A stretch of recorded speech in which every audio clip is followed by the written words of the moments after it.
Buongiorno a tutti e grazie per l'invito a partecipare a questo interessante convegno. Mi dispiace non essere presente, ma purtroppo questi sono giorni difficili e pieni di impegni. Proverò nei prossimi 10 minuti a darvi il quadro dell'andamento del vino in GDO in questo difficile 2020 e magari qualche spunto su quello che potrebbe essere il 2021. Allora, come siamo andati con le vendite? Se guardiamo i dati montante e novembre, quindi vuol dire i primi 11 mesi dell'anno, abbiamo un totale vini a più 6,5, con una differenziazione importante. Il vino in sé fa più 5,7 e parliamo di vendite a volume. Le bollicine fanno quasi il doppio, infatti contribuiscono alla categoria per quasi un più 10,2. Poi analizzeremo bene all'interno delle bollicine cosa cresce e cosa invece cala. Come si è composto questo andamento del vino nei primi 11 mesi? Partiamo da un inizio dell'anno, quindi un gennaio e inizio febbraio, che ha portato un più 1,8, quindi abbiamo iniziato bene l'anno. Poi, con tutto quello che è successo, quindi col primo lockdown, abbiamo avuto inizialmente una crescita dei vini tavola per poi avere uno spostamento dei consumi sui vini tipici. C'è stata poi una ripresa, diciamo, un consolidamento durante la fine della primavera, l'inizio dell'estate, tornando ai volumi soliti, per poi avere di nuovo un'ulteriore crescita nella seconda parte, quindi parliamo intorno a ottobre-novembre, quando abbiamo avuto questa sorta di ulteriore lockdown che ha fatto aumentare in modo anche importante il consumo casalingo dei vini. Un dato interessante, forse uno dei più interessanti, è il discorso anche dei vini bio, perché i vini bio sono cresciuti addirittura su base del montante anno del 12,5%. Quindi, sintetizzando un po' tutto, cosa possiamo dire? Che c'è stata una prima parte dell'anno decisamente condizionata dalle chiusure e dalle limitazioni agli spostamenti dovute anche appunto ai vari TPCM.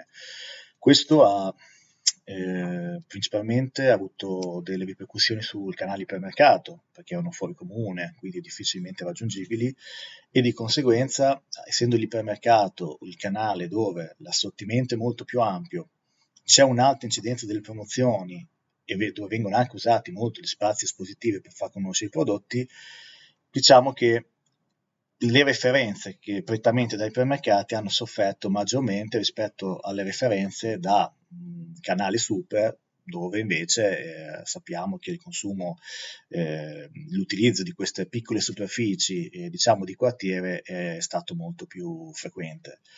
La Pasqua inesistente, come dicevamo prima, quindi spumanti dolci e champagne in difficoltà, mentre è andata molto bene, diciamo, i secchi e il prosecco. Poi, finito il lockdown, c'è stato alcuni segnali di ritorno alla normalità, no? Durante il periodo estivo, con la voglia di riprendere un po' la vita normale.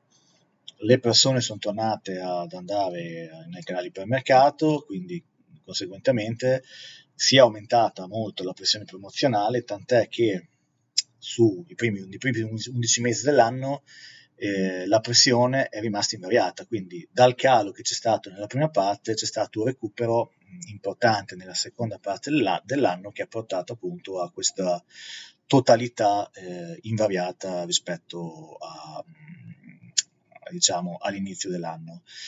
Poi c'è stata una ripresa autunnale che però ha portato dietro anche le ulteriori preoccupazioni dovute a questo secondo, chiamiamolo, lockdown, e i giochi si faranno adesso, perché sappiamo che il Natale su questa categoria è un periodo molto importante, quindi cosa succederà in queste feste, considerando anche le chiusure dei centri commerciali, la limitazione nei giornate festive e pre-festive, la mancanza della galleria che portava appunto interesse e successiva per la regalistica piuttosto che vedremo, sarà un Natale molto diverso dal solito, sperando che avvengano i volumi almeno soliti.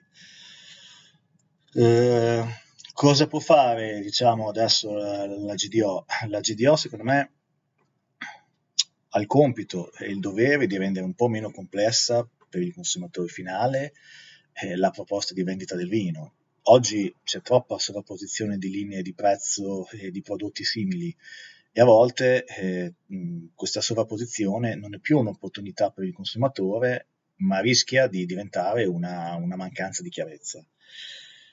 Un'altra cosa che la GDO dovrà fare, dovrà guidare un po' meglio la promozionalità, perché se questa è sana e guida un consumo consapevole, invita a provare nuovi prodotti, crea interesse. Se invece è eccessiva, diciamo che si crea fidelizzazione all'evento stesso della promozione dell'offerta, ma non al prodotto che si va a promozionare. Oggi, come dicevamo prima, parliamo in un canale ipermercato dalle 800 alle 1000 referenze, probabilmente sono anche troppi vini in generale e appunto queste promozioni così tanto forti servono per farli votare.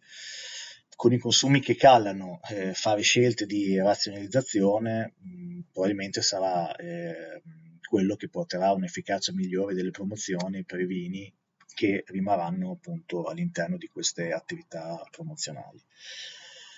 Sul 2021, per andare verso la conclusione, cosa è successo? Il lockdown ci ha dato idee chiare e la GDO è diventata il primo canale di acquisto in assoluto. Come dicevamo prima, il blocco dell'Horeca e la mancanza di volumi dall'estero ha fatto conoscere la GDO a molte aziende. Quindi si riconosce, queste aziende riconoscono appunto la GDO anche una qualità fino ad oggi non percepita e noi dall'altra parte come GDO stiamo valutando l'inserimento nell'assortimento di aziende che abbiano prodotti qualitativamente importanti per qualificare anche l'assortimento verso posizionamenti un po' più alti, apprezzati e richiesti appunto dal consumatore. Quindi ci servono brand riconoscibili sia in termini di, diciamo, di nome sia in termini di valore percepito. È logico che sarà impegnativo per questi nuovi produttori conquistare delle posizioni su uno scaffale già molto affollato. Se prima il canale GDO valeva indicativamente, gli ultimi dati lo attestavano al 64% del vino venduto in Italia, ora questo numero è cresciuto esponenzialmente anche, quindi come dicevamo, per quelle imprese che stanno soffrendo il blocco delle attività commerciali, dell'Horeca soprattutto, la GDO potrà essere diciamo, quel polmone e quell'elemento di compensazione per dare un po' di respiro. Oggi la GDO è già presidiata in modo importante, quindi diventerà importante anche la struttura commerciale delle aziende che ci approcciano. Oggi una struttura mista che prevede Horeca e GDO funziona, faranno fatica appunto le aziende che fino ad oggi erano concentrate solo e esclusivamente sul canale della ristorazione. Ci aspettiamo anche in un futuro nemmeno troppo lontano un aumento anche del digitale, che sia la spesa online, che sia il servizio, quindi consegna a casa. Oggi molto conterà chi in questa crisi è riuscito a dare risposte alle esigenze del consumatore, una sorta di brand equity. Il valore dell'insegna o della marca oggi, se c'è stata, diciamo, nel momento di bisogno. Questa, diciamo, che è stata una crisi prima sanitaria, lo è tuttora, e successivamente economica, e quindi ci terrà compagnia per ancora del tempo e lascerà il segno e cambierà anche alcune abitudini proprio sociali, quotidiane, dal lavoro alla vita scolastica, alla vita di tutti i giorni. Quindi ogni ambito della quotidianità delle persone subirà degli impatti. Il cibo e come acquistarlo sarà anche uno di questi. Ci saranno nuove anche metodologie. Diciamo che per concludere definitivamente Ci saranno alcune situazioni che ipotizziamo che nel 2021 torneranno ai loro posizionamenti pre-Covid, quindi riprenderanno i trend storici. Altre situazioni che avranno subito un'accelerazione e chiederanno nei prossimi mesi un medesimo comportamento da parte degli attori, quindi bisognerà seguirle in modo molto attento. Ed altre ancora che oggi sono poco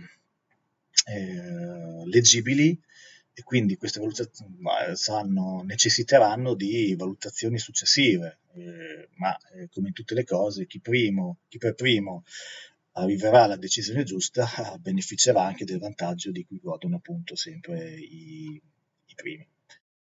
Spero di avervi dato un quadro completo, il più completo possibile su quello che è successo in CDO nel 2020 e diciamo un auspicio per quello che potrebbe essere un 2021, speriamo, in cui si possa tornare velocemente a una normalità della vita quotidiana. Ne approfitto per augurarvi felici e serene feste e vi saluto e ci sarà modo di vederci successivamente. Buona giornata e auguri.